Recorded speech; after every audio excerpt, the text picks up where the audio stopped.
most of this, kind of, you want to vote for Biden and Kamala, knock yourself out. It's a free country. If you hate Trump, it's a free country. But don't take our freedoms away. That's all I'm saying.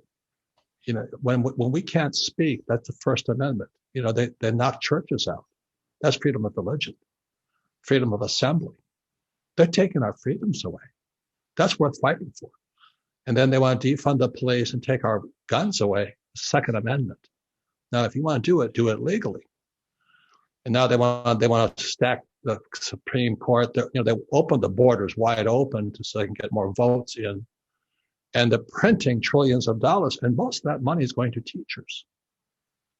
The biggest communists in the world are school teachers, but they don't know it because they've never studied capitalism, and neither have they studied Marxism. So they don't know. They're just babes in the woods. My whole family are Marxist, but they don't know it because they went to Snowflake University and I went to U.S. Merchant Academy. And that's the difference, that makes the difference out there. So how can a person prepare is to study. Rich Dad, Poor Dad is capitalist education versus communist education. That's all it is. And most people don't study. They read, but they not study. They watch TV, but don't study. I study. As a pilot, going, my education I was at Camp Pendleton getting ready to go to Vietnam.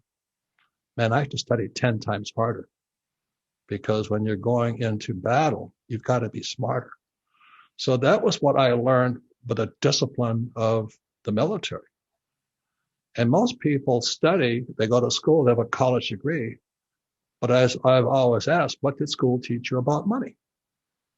That flatline, Well, that meant capitalists are evil. The love of money is the root of all evil. That's what they've learned. And it's in their heads. So the first thing you got to understand is that when I went to Vietnam in January 1972, my second tour.